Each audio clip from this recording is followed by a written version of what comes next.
Thế giới này, mọi người khi bắt đầu đều có 1.000 mạng. Nhưng trong vòng 7 ngày phải đến được toa số 3. Thất bại sẽ bị xóa sổ. Và việc đầu tiên khi tôi xuyên không tới, chính là nhìn chân vào hai chai nước trên bàn. Ngay khi tôi vừa bước tới một bước, trên nóc toa tàu vang lên âm thanh chào mừng quý khách đến với đoàn tàu lạc lối. Thân phận, hành khách tạm thời, ải thứ nhất, uống hết cốc nước duy nhất là có thể vượt ải, phân thưởng vượt ải, 2 điểm tích lũy, nhiệm vụ sinh tồn, vui lòng đến toa số 3 trong vòng 7 ngày. Để lấy thân phận hành khách chính thức, nhiệm vụ thất bại, xóa sổ, thời gian đếm ngược 168 giờ. Điểm tích lũy hiện tại 1.000. Điểm tích lũy có thể dùng để hồi sinh tại toa hiện tại.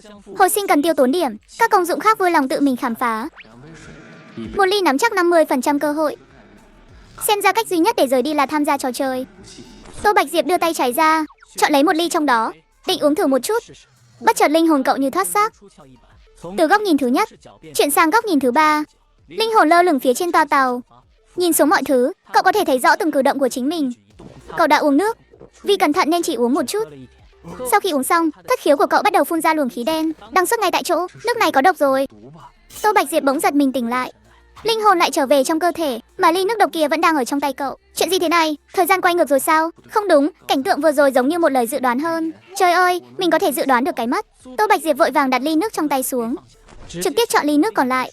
Vượt qua ải thứ nhất, điểm tích lũy cộng 2. Ly nước trên tay Tô Bạch Diệp biến mất, thay vào đó là 4 ly nước khác xuất hiện. Ải thứ hai, uống hết ly nước không độc duy nhất là có thể vượt ải, phân thưởng vượt ải, 4 điểm tích lũy. Vậy thật, nếu mình không dùng hắc thì trò này chơi kiểu gì? Người chơi bình thường còn đường sống không? Hay là chỉ dựa thuần túy vào vận may? Dù có chọn sai thì cũng có 1.000 mạng để thử. Rốt cuộc Tô Bạch Diệp lắc đầu, dẹp bỏ tạp niệm. Mình có hắc thì sợ cái gì chứ? Tô Bạch Diệp, tôi sống được đến hôm nay đều nhờ có chiêu này. Sự ra đi luôn chậm hơn tôi một bước. Ngay khoảnh khắc cậu cầm ly nước lên, cảm giác thoát xác kỳ diệu đó lại ập tới lần nữa. Tô Bạch Diệp nhanh chóng loại bỏ 3 phương án sai. Trong lúc may mắn vượt ải, Tô Bạch Diệp cũng nhận thức rõ rằng vận khí của mình thực sự rất tệ, lần nào cũng sẽ chọn trúng phương án sai trước tiên. Khi đã dần quen với khả năng dự đoán cái mất, Tô Bạch Diệp một đường vượt qua các thử thách như trẻ tre. Chẳng mấy chốc Tô Bạch Diệp đã thuận lợi vượt qua toa số 1. Ai thứ hai thông quan, cộng 4 điểm. Ai thứ ba thông quan, cộng 8 điểm. Ai thứ tư thông quan, cộng 16 điểm. Ai thứ năm thông quan, cộng 32 điểm. Tổng điểm tích lũy hiện tại là 1.062. Khi cậu hoàn thành các nhiệm vụ theo thứ tự, bức tường không khí biến mất. Cậu có thể tiến sang toa tiếp theo bất cứ lúc nào. Đã vượt qua toa số 1, trò chơi đã mở khóa nhiệm vụ khiêu chiến. Ai khiêu chiến trong 1.000 ly nước, uống hết ly nước không độc duy nhất.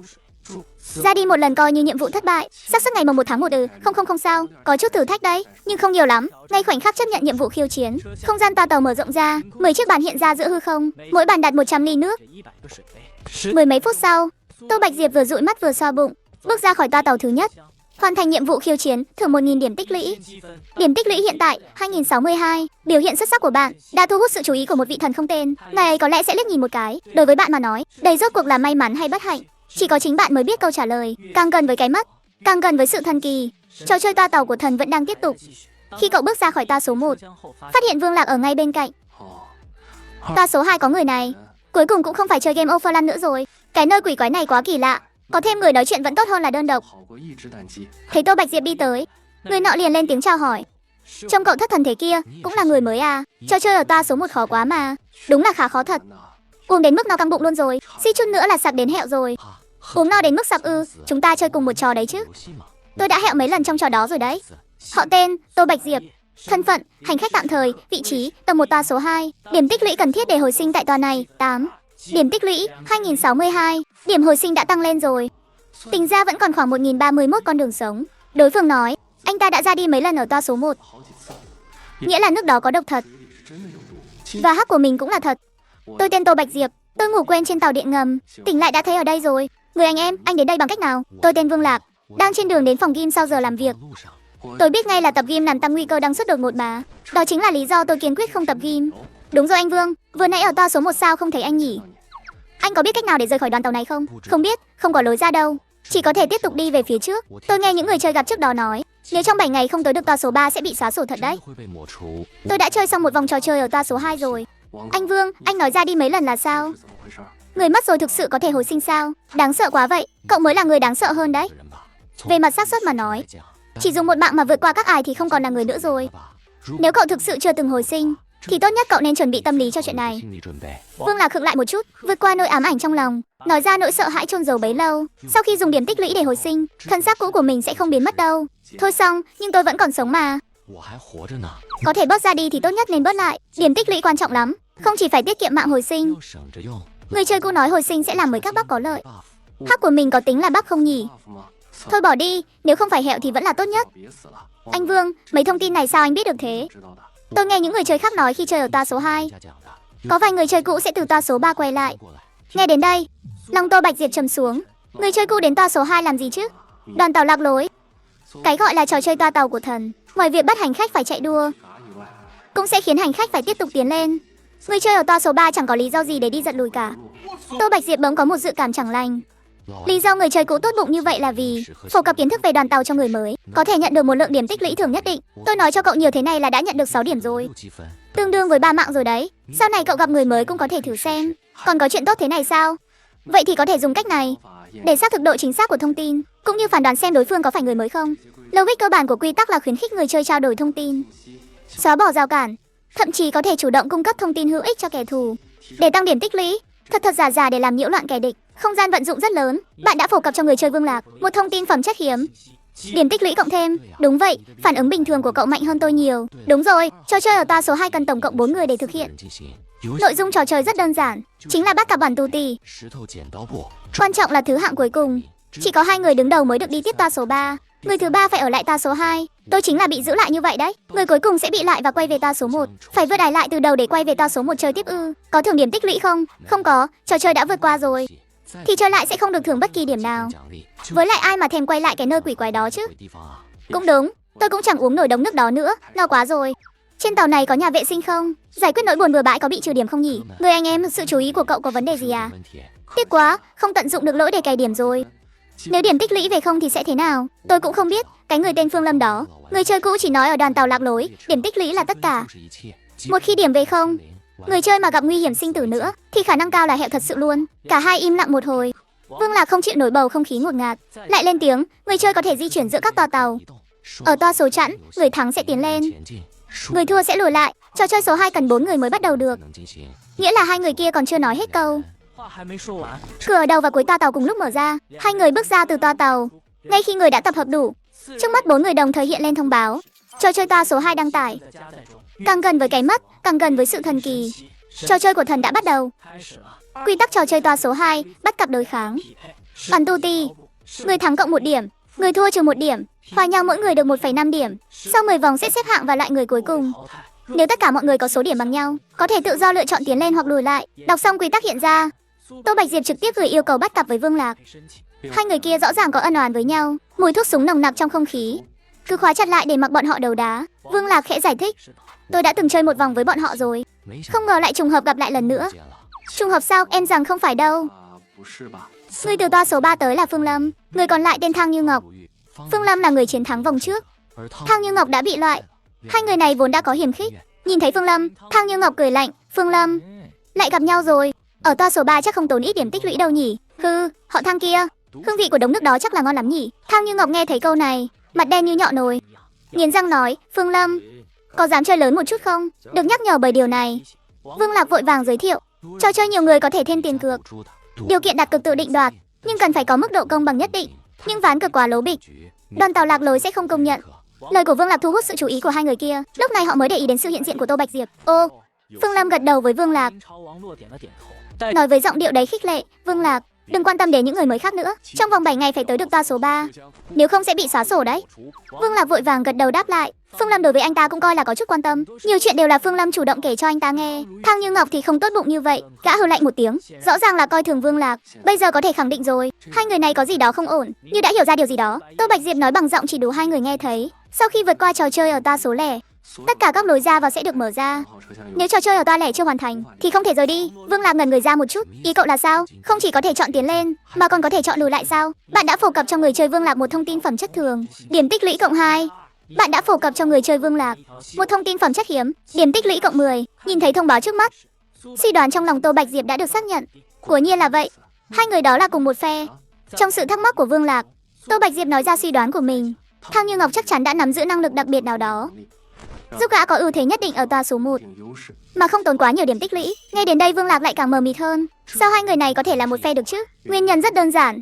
Theo quy tắc của trò chơi toa tàu, Phương Lâm hoàn toàn không cần thiết phải quay lại. Cô ta nên tiếp tục tiến lên mới đúng. Việc lùi lại từ toa lẻ là kết quả do Phương Lâm chủ động lựa chọn. Nhưng làm vậy thì có lợi gì cho bọn họ chứ? Cậu và tôi chính là cái lợi lớn nhất của bọn họ đấy. Anh Vương, anh nghĩ ở đây có pháp luật không? Vương Lạc đờ người ra một lúc, ngay lập tức hiểu được ẩn ý của Tô Bạch Diệp. Thang Như Ngọc, Phương Lâm rõ ràng là người chơi cũ và còn quen biết nhau. Tốn bao công sức để chơi game cùng toa với hai người chơi mới. Nếu đoàn tàu lạc lối là nơi cá lớn nuốt cá bé, thì anh và tôi chính là những con mồi nằm ở dưới đáy chuỗi thức ăn bị nhắm tới. Nếu tôi đoán không nhầm, cả hai bọn họ đều đã từng đến toa số 3 rồi. Thông qua việc đổi điểm lấy quyền hạn, năng lực của họ và thông tin đều vượt xa người mới.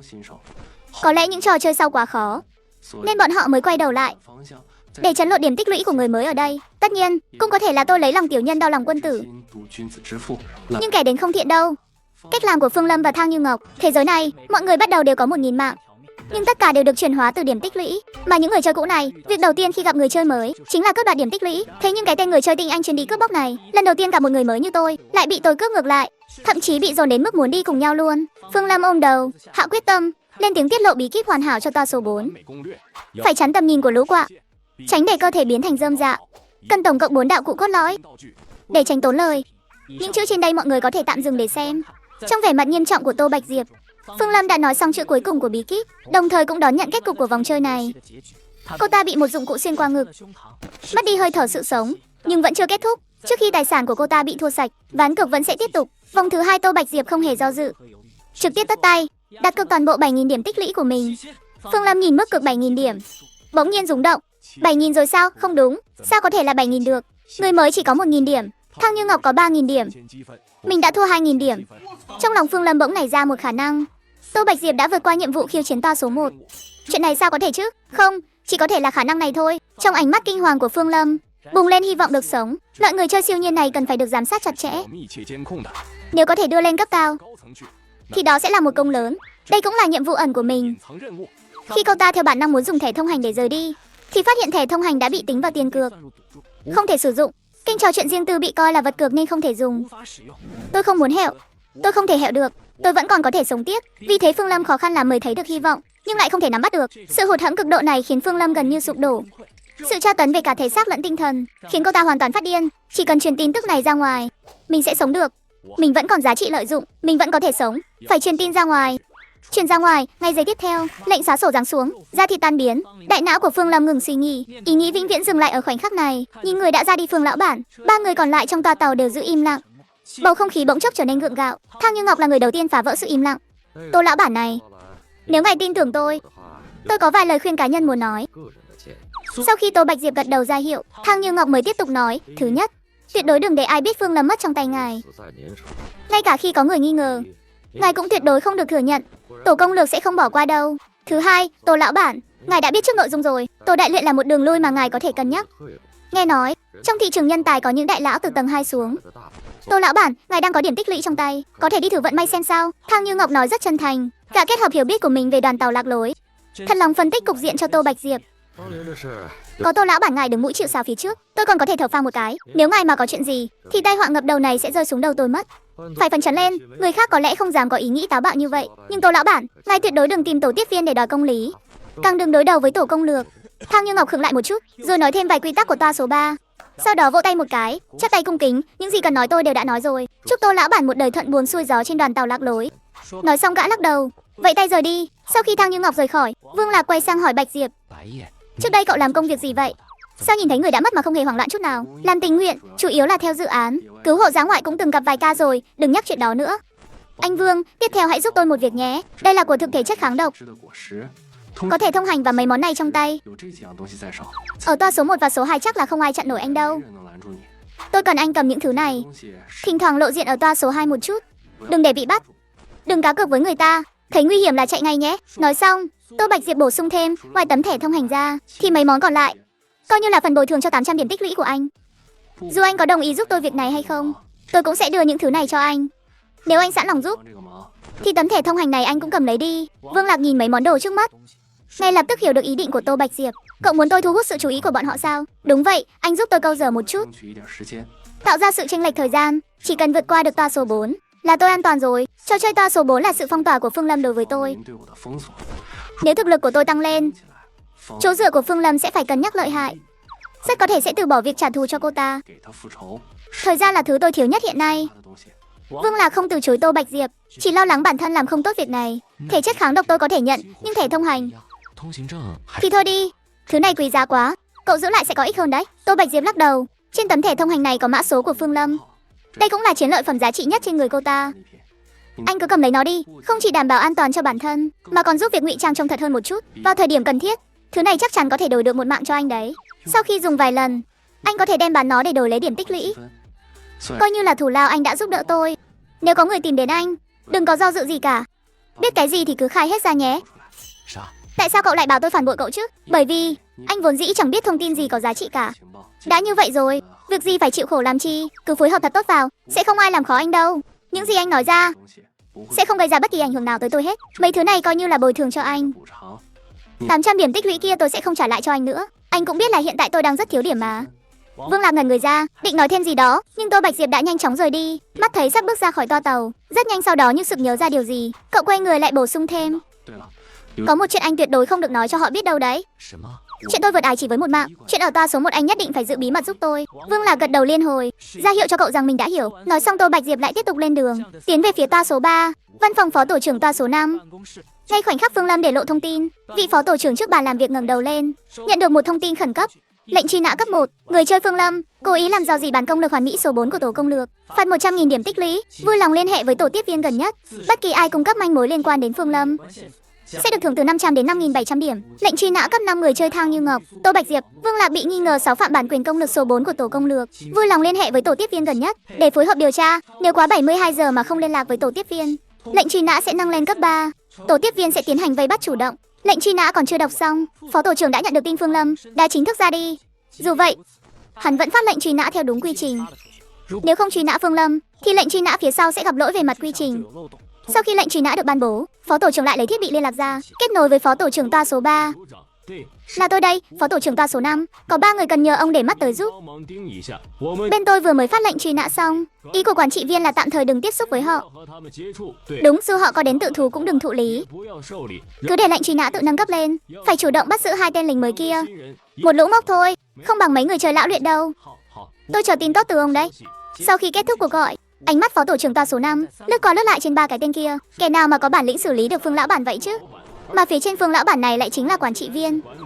Đại ca rốt cuộc là muốn làm cái gì đây? Phó tổ trưởng toa số 5 lắc đầu, không nghĩ về vấn đề này nữa, đắc tội với tổ công lược rồi, trừ khi chạy lên toa tàu tầng 2.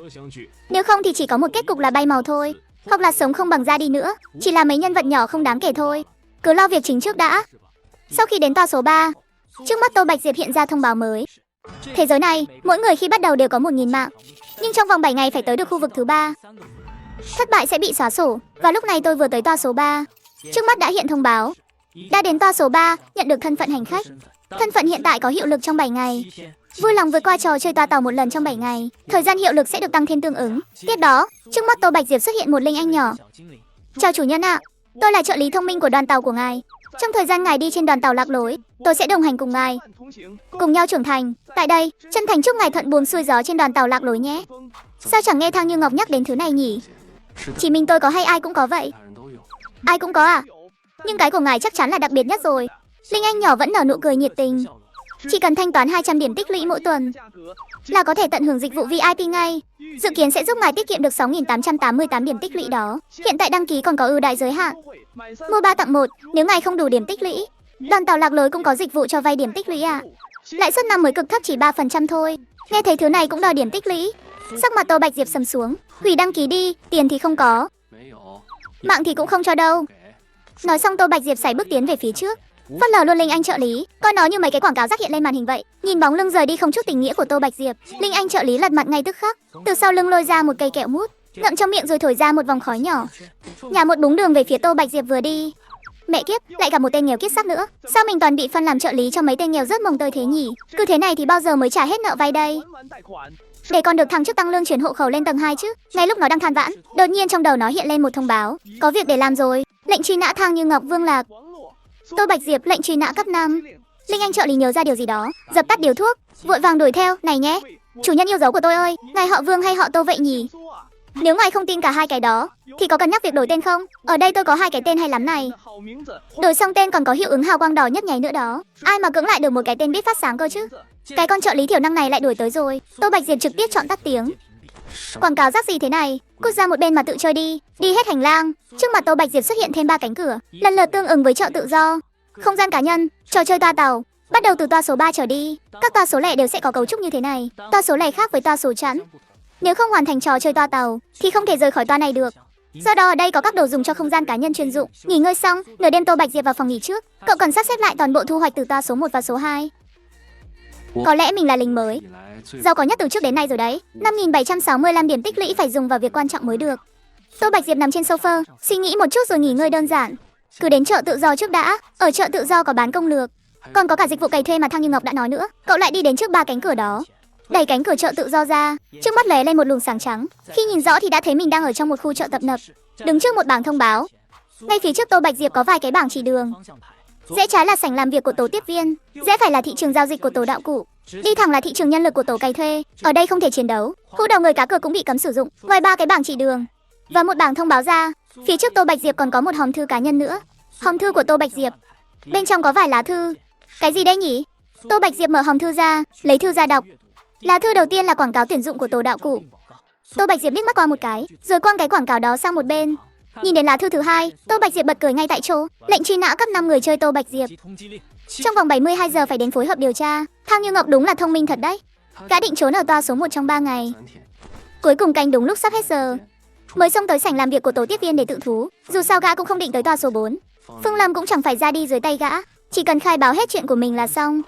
Tô Bạch Diệp liếc nhìn qua, rồi vứt lệnh truy nã sang một bên. Chuyện tự thú thì tạm thời chưa làm vội. Nếu không ổn thì cứ kéo dài đến giờ cuối cùng rồi đi tự thú. Đó cũng là một đường lui. Mở lá thư thứ 3 ra, Tô Bạch Diệp nghiêm mặt lại. Gói quà tân thủ miễn phí do tổ cày thuê di động thiết kế, chỉ tốn đúng 1 điểm tích lũy. Yêu cầu bổ sung là phải ghé qua thị trường nhân lực một chuyến. Tô Bạch Diệp khẽ gật đầu. Gói quà tân thủ này coi như là một sản phẩm để thu hút khách hàng. Tổ tiếp viên nắm giữ công lược, tổ đạo cụ thì nắm giữ vật tư sinh hoạt.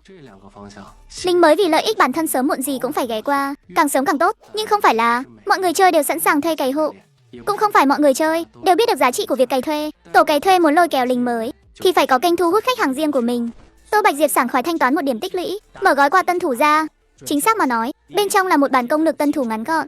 Lính mới tuyệt đối đừng đắc tội với tổ công lược. Thứ hai, ở đoàn tàu lạc lối, thông tin chính là vũ khí mạnh mẽ nhất. Thứ ba, nhất định phải mua thẻ đổi tên, chỉ có tổ cày thuê mới bán. Thứ tư, phần lớn các thông tin khác Thang Như Ngọc đều đã từng nhắc tới rồi, nhưng cái thứ thẻ đổi tên này, Tô Bạch Diệp lại khá là hứng thú. Trong gói quà tân thủ còn đính kèm một tấm thẻ đổi tên. Thẻ đổi tên trong một khoảng thời gian nhất định sẽ dùng một cái tên trò chơi được tạo ngẫu nhiên để thay thế cho tên thật của người chơi. Như vậy thì dù người chơi có làm gì trong trò chơi toa tàu cũng sẽ không bị lộ tên thật ngay lập tức. Đây là món bảo bối không thể thiếu khi chơi trò chơi nhiều người. Trò chơi một người cũng có thể sử dụng, là đồ tốt để chống bị lộ thông tin. Thẻ đổi tên có thời hạn sử dụng, và nếu sử dụng thẻ đổi tên lần nữa có thể đè lên cái tên trước đó. Nếu trước đó mình có thứ này thì khi đối đầu với Phương Lâm đã không bị động đến vậy. Dù cho Phương Lâm có dùng công lược để tự bạo thì cũng chỉ nổ bay cái lớp vỏ bọc thôi, chứ chẳng giống như bây giờ lệnh truy nã gửi thẳng vào hòm thư cá nhân của mình luôn. Tất nhiên tổ công lược cũng có cách thông qua các manh mối nhỏ để định vị tên thật sau lớp vỏ bọc đó, thường gọi là bóc phốt. Tô Bạch Diệp nhìn về phía tấm thẻ đổi tên. Đây là loại thẻ đổi tên cấp thấp nhất. ID trò chơi là ngẫu nhiên, thời gian cũng chỉ duy trì được 24 giờ, nhưng đối với Tô Bạch Diệp lúc này lại vô cùng quý giá. Cậu hiện tại đúng lúc đang cần ẩn danh tính. Cậu cầm thẻ đổi tên lên bóc ngay tại chỗ. Chữ đầu tiên hiện ra, bạo. Đỉnh thế à?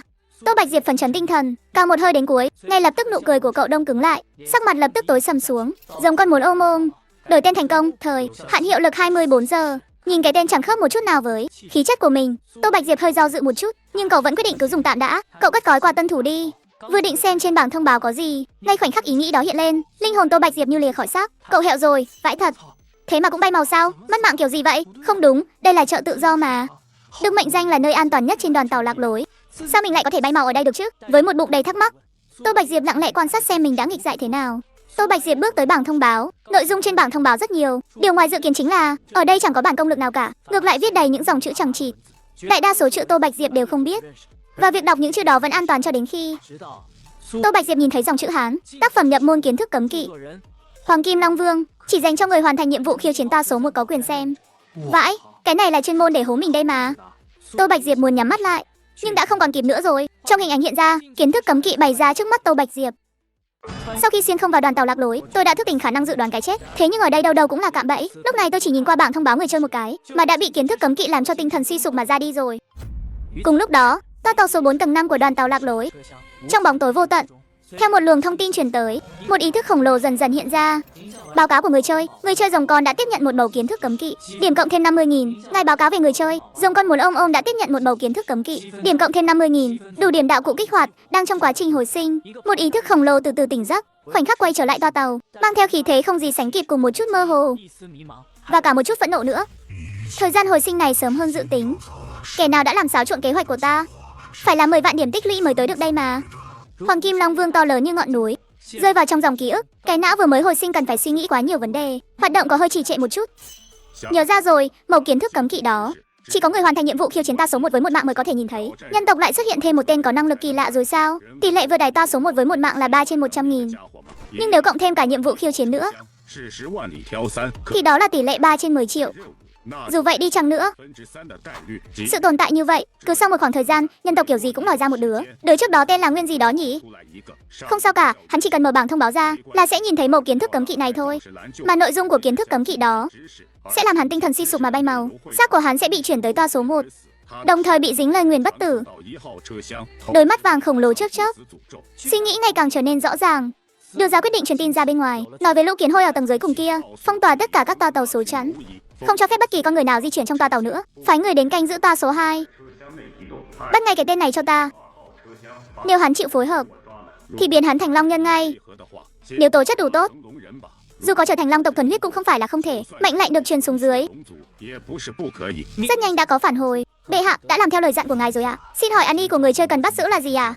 Hoàng Kim Long Vương nhớ ra rồi. Bắt giữ mấy lũ kiến hôi này còn phải xem mã số nữa sao? Tức là cái ID trò chơi đó. Hoàng Kim Long Vương bắt đầu hồi tưởng lại. Sau đó hắn nhìn thấy cái tên rồng còn muốn ôm. Đôi mắt vàng của Hoàng Kim Long Vương lần đầu tiên nảy sinh một loại cảm xúc gọi là kinh ngạc tột độ. Đồng tử co giật gây ra những đợt sóng dao động liên tục trong không gian xung quanh. Ngay cả toa tàu cũng phải rung lắc dữ dội hai cái. Đây mà là cái tên người có thể đặt ra sao? Cái này còn chẳng phải là mù chữ nữa rồi. Sau cơn kinh ngạc, Hoàng Kim Long Vương lại chuyển đi cái ID trò chơi đó lần nữa. Chuyển lời, sau khi bắt được tên này thì chuyển hóa thành tộc long nhân, tuyệt đối không được chuyển hóa thành long tộc. Thu nhận một đứa rồng còn muốn ôm. Cái tên này thật sự quá làm mất mặt rồng mà. Truyền lệnh xuống dưới.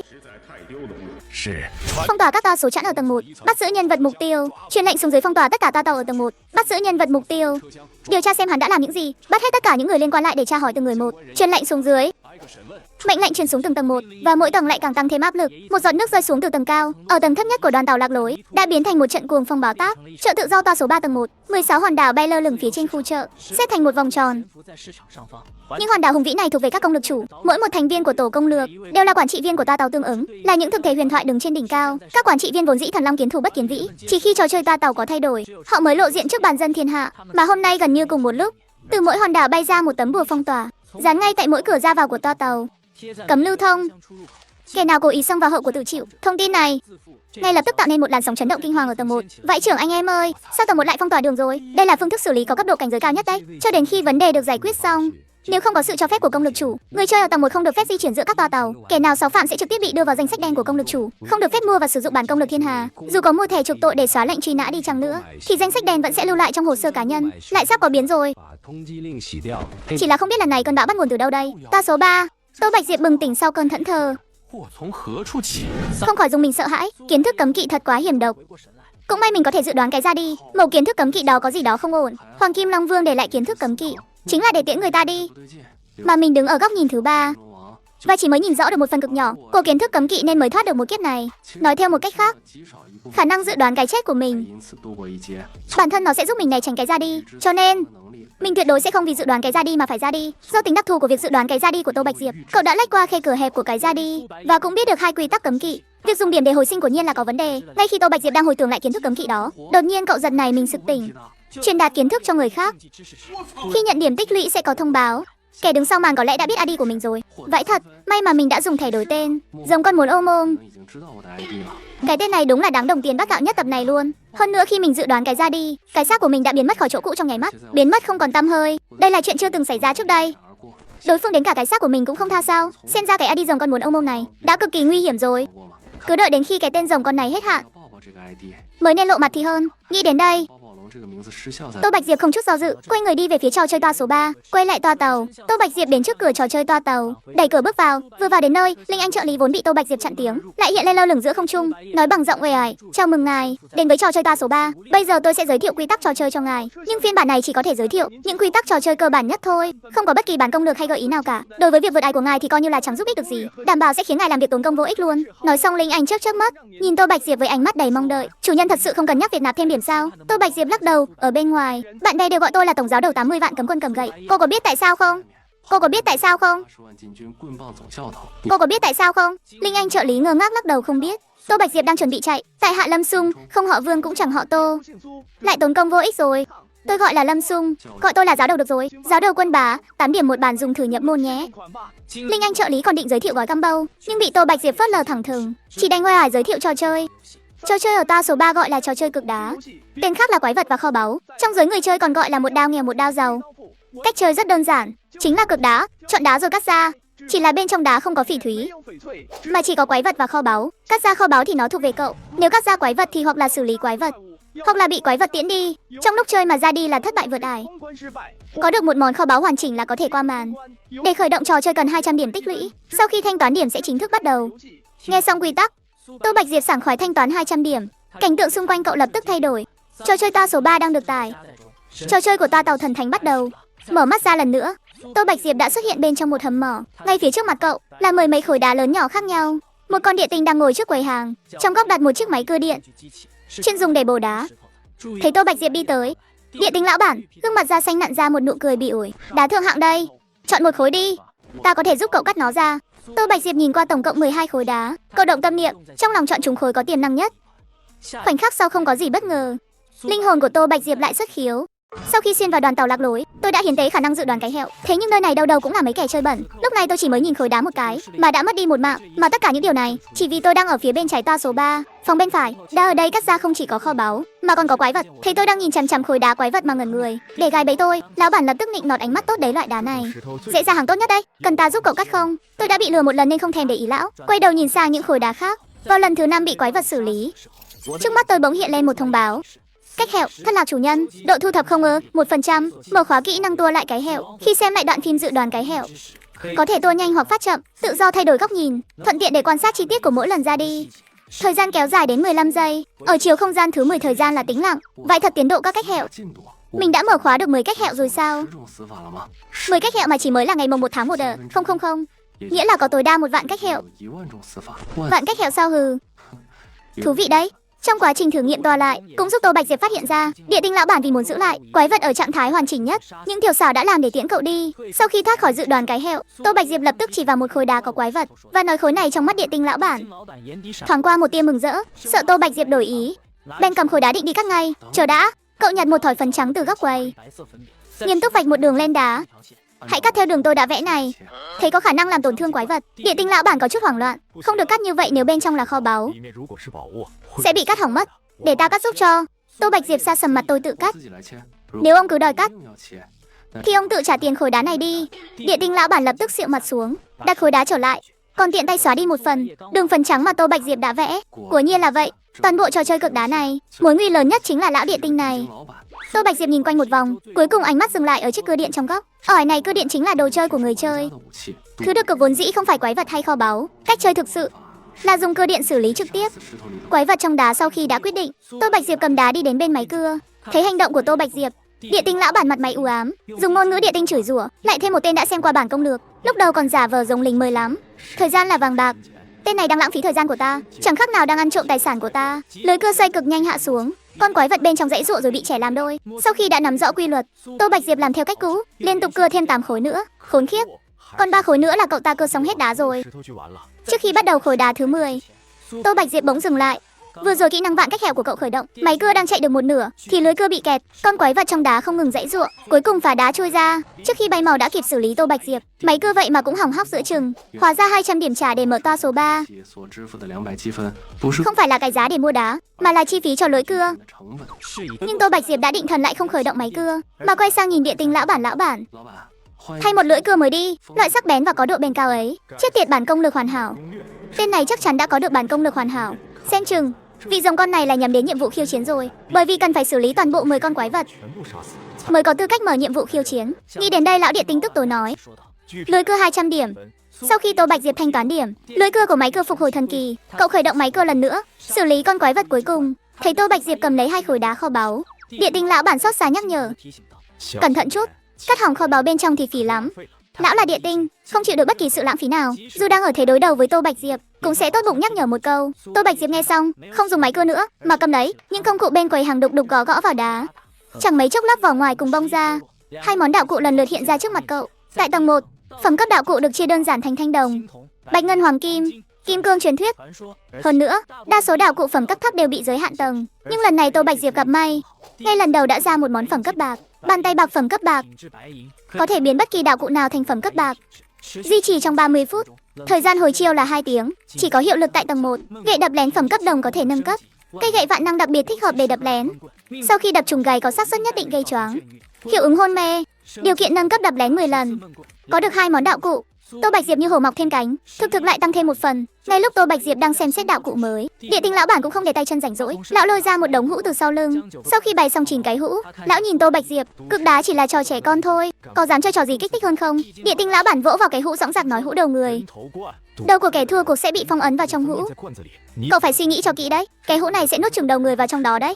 Địa tinh lão bản vừa dứt lời, trước mắt Tô Bạch Diệp hiện lên thông báo ai đặc biệt. Có thể chọn phong ấn đầu của Hắc Tâm lão bản vào trong hũ.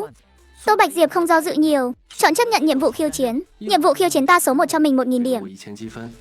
Ta số 3 chắc ít nhất cũng phải 3.000 điểm. Trong lúc Tô Bạch Diệp đang suy nghĩ, trò chơi đã tải xong, nhiệm vụ khiêu chiến ta số 3 đã tải xong. Hãy chọn một cái hũ bất kỳ, cho đầu vào trong hũ 3 giây rồi lấy ra. Có vài miệng hũ có cơ quan nguy hiểm, chọn sai sẽ bị lấy mất đầu. Những bên còn trụ lại sẽ tiếp tục trò chơi, cho đến khi chỉ còn lại một người, cái hũ sẽ nuốt đầu người. Đây là cuộc đọ sức giữa vận may và lòng can đảm, có lẽ cũng cần một chút kỹ xảo. Sau khi trò chơi tải xong, địa tinh lão bản đặc biệt nhấn mạnh, mỗi lượt chọn tối đa chỉ có 1,5 tiếng. Quá thời gian mà chưa cho đầu vào hũ thì coi như thua. Ta không có thời gian dây dưa với cậu cả ngày đâu.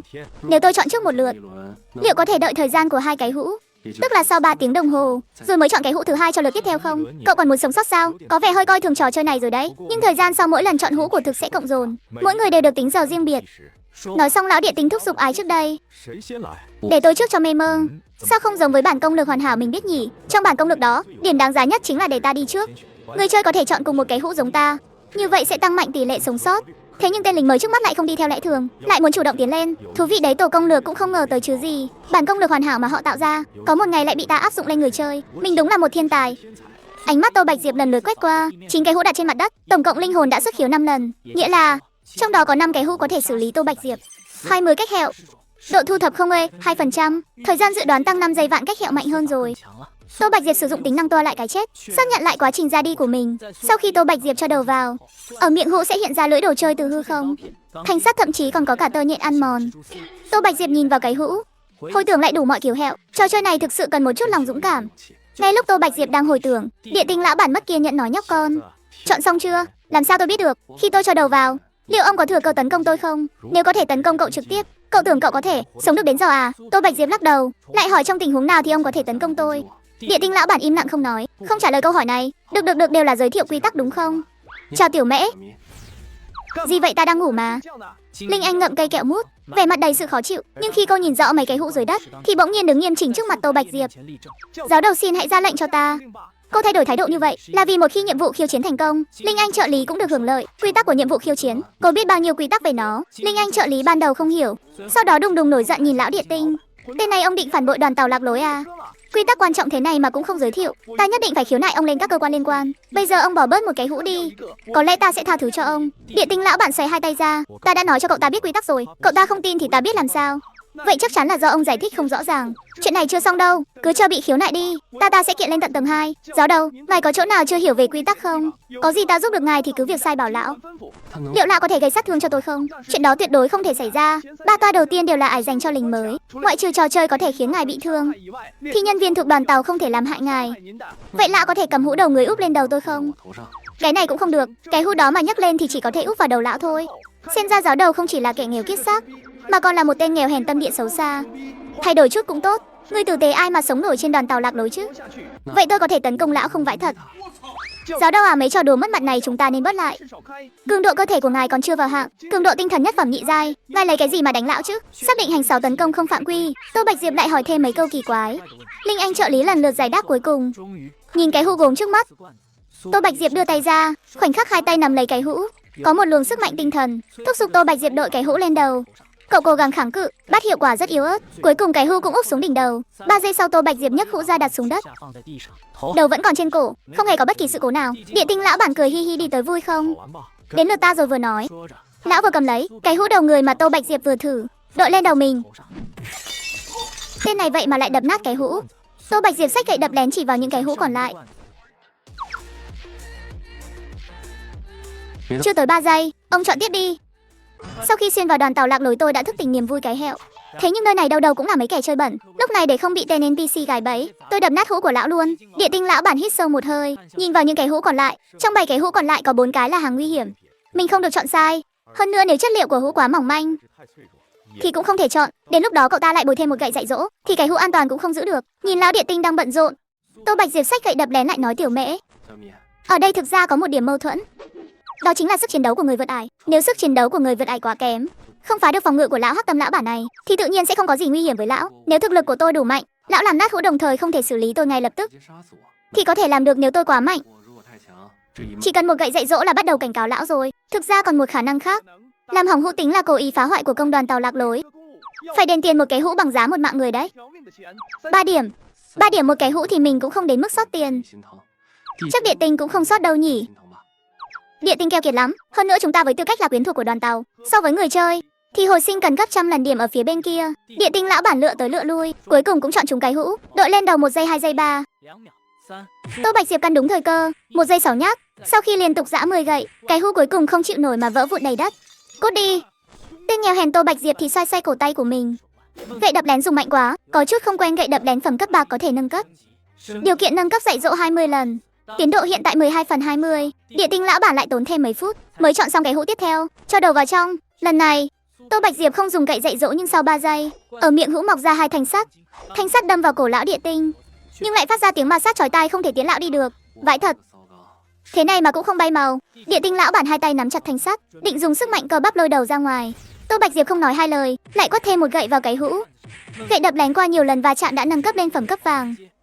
Địa tinh lão bản rơi vào trạng thái choáng váng, lớp phòng ngự trên cổ yếu đi, thanh sắt thừa cơ đâm vào.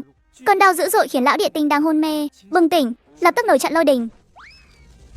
Ta muốn cậu bay màu. Linh Anh trợ lý nhanh chóng che chắn cho Tô Bạch Diệp.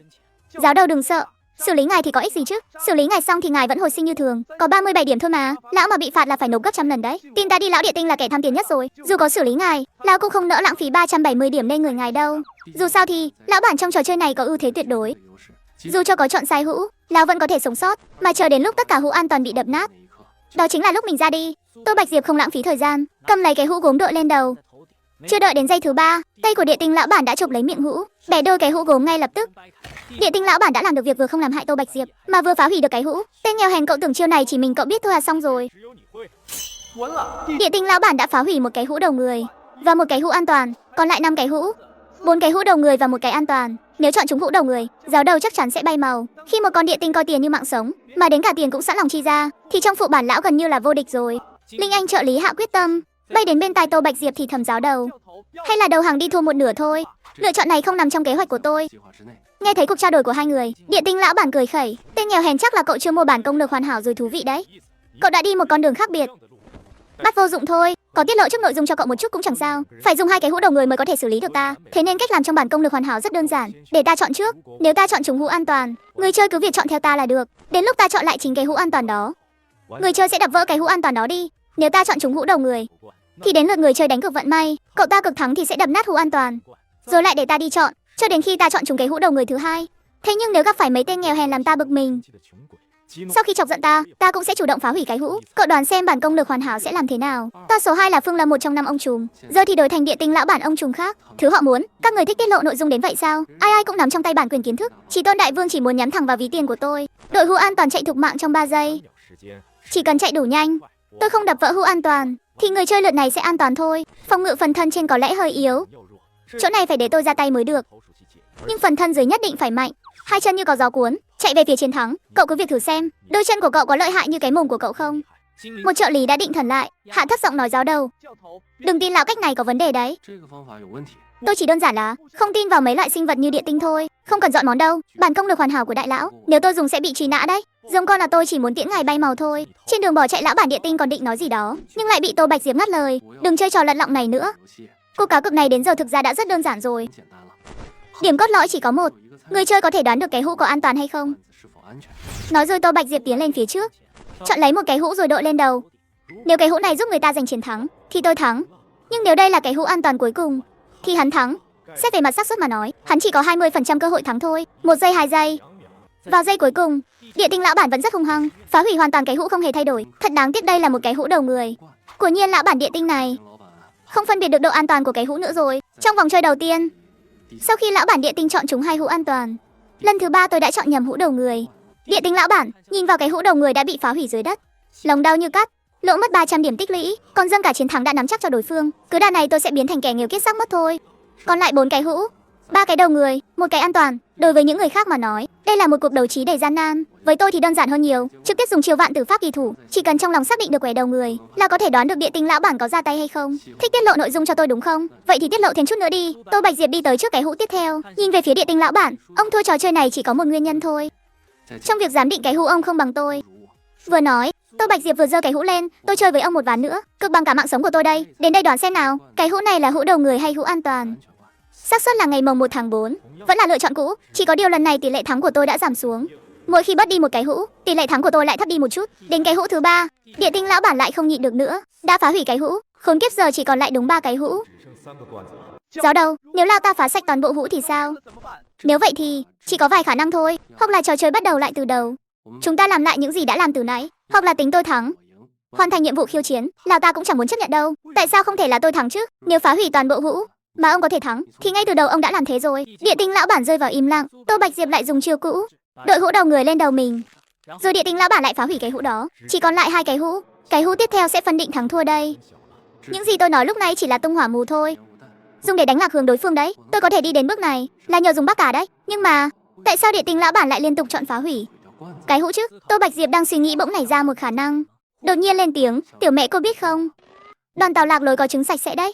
Ý chủ nhân là sao? Giáo đâu lại nói chuyện khó hiểu với ta rồi. Người đã cho trợ lý Linh Anh biết một thông tin phẩm chất bình thường, điểm tích lũy cộng 1. Người đã cho địa tinh lão bản biết một thông tin phẩm chất bình thường, điểm tích lũy cộng 1. Quả nhiên là như vậy sao? Tô Bạch Diệp nhìn vào 2 cái hũ cuối cùng, đối mặt với sự lựa chọn cuối cùng. Nếu tôi chọn hũ đầu người, linh hồn Tô Bạch Diệp xuất khiếu. Lần này địa tinh lão bản không hề ra tay, mà ngồi nhìn Tô Bạch Diệp bị hũ đầu người tiễn đi.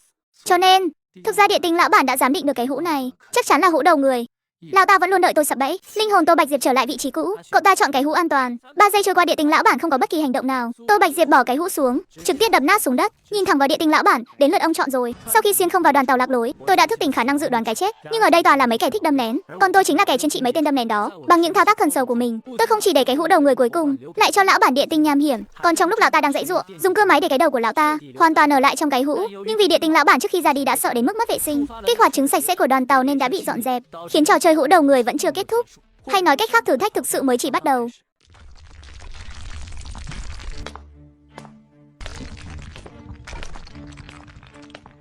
Giống con muốn ôm ôm. Chúc mừng ngươi đã hoàn thành nhiệm vụ khiêu chiến. Bớt nói nhảm đi. Phần thưởng đâu rồi trời ơi? Không nói sớm. Hóa ra giáo đầu đang đợi phát thưởng à? Không đúng, đoàn tàu này từ bao giờ lại để quyến thuộc đi phát thưởng vậy? Trợ lý Linh Anh muốn nhắc nhở Tô Bạch Diệp, nhưng lại phát hiện ra mình đã bị quản trị viên cấm ngôn. Tên này sao lại có quyền quản lý toa tàu số 3 chứ? Hắn chắc chắn không phải quản trị viên, nhưng tại sao quản trị viên lại chia sẻ một phần quyền hạn cho hắn? Vui lòng chọn phần thưởng của ngươi. Trong hũ gốm ít nhất có một món trang bị cấp hoàng kim. Tôi không thích làm câu hỏi lựa chọn. Tôi lấy hết cái bóng đó, hơi khựng lại một chút. Một lát sau liền thở dài. Ngươi đã vượt qua nhiệm vụ khiêu chiến rồi, có lẽ cũng có tư cách trở thành quản trị viên của toa tàu này. Ta có thể phá lệ cho ngươi một lần hay là thế này? Ta để 2 cái hũ gốm này xuống đất. Sau khi ta rời đi, ngươi hãy mang 2 cái hũ gốm này đi. Như vậy cũng không tính là phá hỏng quy định, coi như ta kết bạn với ngươi một lần. Xin lỗi nha, tôi thấy không ổn lắm. Lúc này tôi đã thấy nhiều hành động của địa tinh lão bản rất bất thường. Nhiệm vụ khiêu chiến là bảo tôi phong ấn hắc tâm lão bản vào trong hũ đầu người, mà tên địa tinh kia cái gì cũng được, duy chỉ có việc hắn chẳng giống lão bản chút nào. Cho nên ông mới là hắc tâm lão bản đúng không? Vậy thật mình bị lộ rồi sao? Cầm lấy hai món trang bị hoàng kim này rồi biến đi, nếu không ngươi sẽ trở thành chiến binh địa tinh mới đấy. Ở lại trong hang động này luôn đi. Nếu ông là Hắc Tâm lão bản thì trò chơi của chúng ta vẫn đang tiếp tục. Cái gì sao tự nhiên lại lòi ra một người thế này?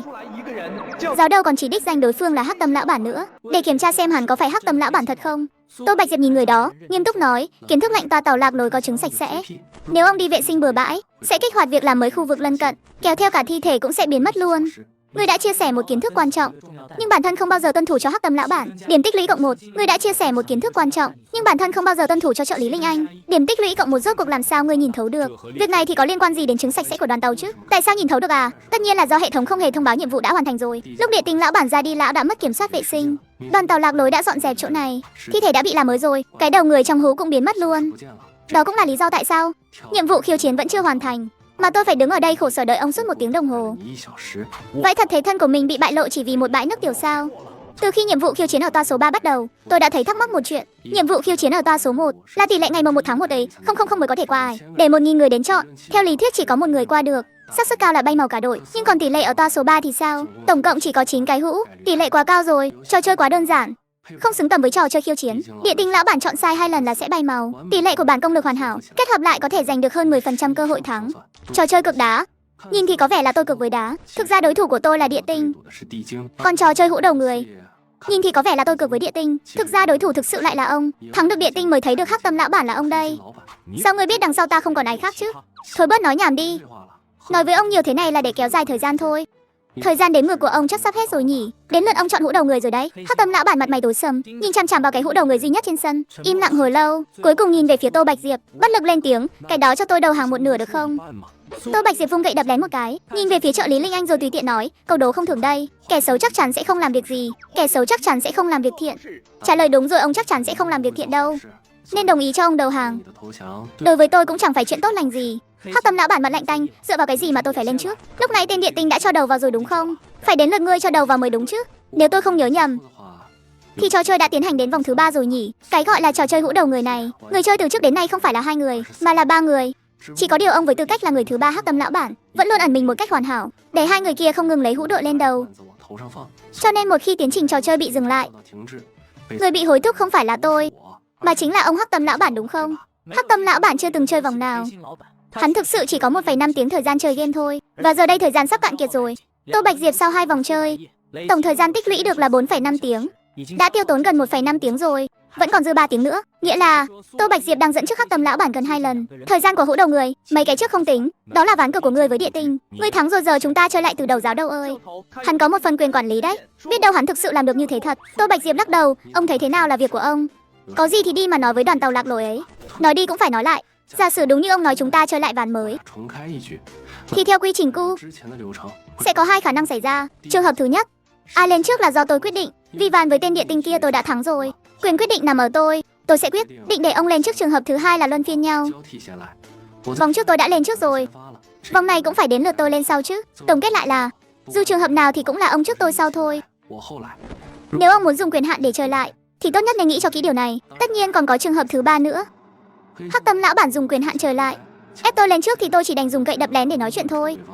Thời gian từng giây từng phút trôi qua, cuối cùng vì không còn đủ thời gian nên Hắc Tâm lão bản không nhịn được nữa, đã đi tới trước cái hũ.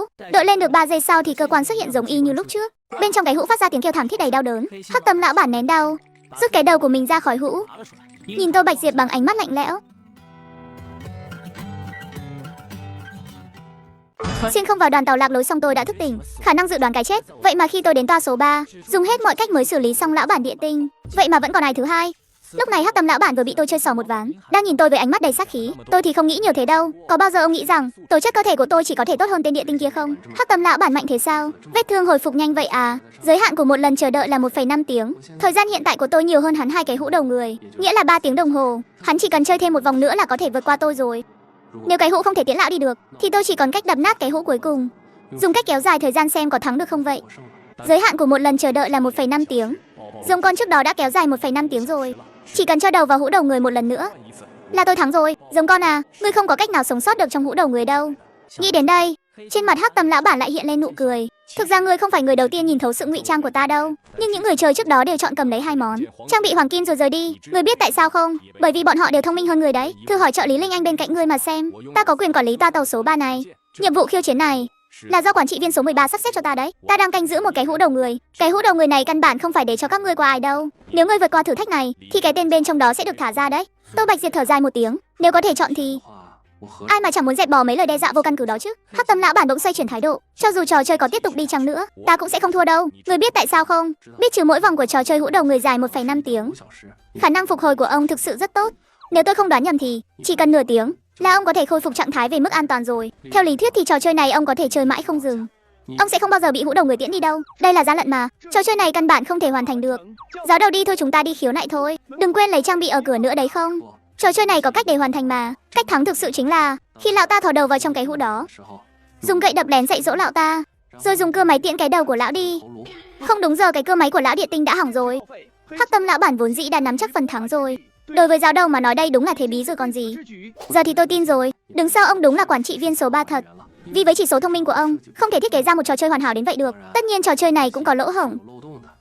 Nếu tố chất cơ thể của người chơi quá cao, cũng có thể dùng sức mạnh để phá giải. Nhưng sự hiện diện của quản trị viên số 3 đã bù đắp rất tốt cho lỗ hổng này. Người chơi càng có thực lực mạnh mẽ thì càng hiểu rõ quản trị viên số 3 có ý nghĩa gì. Nói đi cũng phải nói lại, nếu có người mới nào may mắn phá giải được thì sau khi cân nhắc lợi hại cũng sẽ chọn cầm trang bị hoàng kim rồi rời đi thôi, chứ không việc gì phải sống mái với Hắc Tâm lão bản cả. Chỉ là không ai ngờ được, một người mới như tôi ngay từ đầu đã có tên trong danh sách truy nã, lọt ngay vào danh sách đen rồi, sớm đã đắc tội với bên công lực rồi.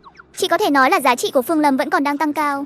Dòng con muốn ôm ôm đúng không? Ngay cả khi ngươi có quan hệ với Long tộc thì hôm nay cũng bay màu chắc rồi. Ngươi nghỉ ngơi xong rồi thì bắt đầu nhanh lên, đừng lãng phí thời gian của ta nữa. Mất 1,5 tiếng để hồi phục sinh mệnh lực, lại sử dụng hũ đầu người lần nữa, sau đó sẽ đến lượt rồng con thôi. Cậu ta không có khả năng chịu đựng được hũ đầu người, cũng không có khả năng hồi phục. Thắng chắc rồi. Với lại thông qua quyền hạn của mình, ta đã nâng cấp trò này lên rồi. Vì trang bị các kim cương đấy, độ cứng các kim cương đối với người mới mà nói. Vậy là vào phút cuối cùng khi tôi đã kéo dài hết thời gian, Hắc Tâm lão bản mới đi về phía hũ đầu người. Cái đầu của ngươi ta sẽ giữ gìn cẩn thận giúp ngươi.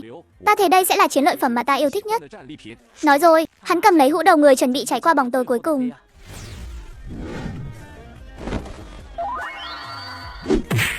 Cảm nhận được một cú đánh từ sau gáy chuyển tới, Hắc Tâm lão bản thầm cười nhạo trong lòng. Nếu cái hũ này mà có thể bị ngươi đập nát thì hôm nay ta đã...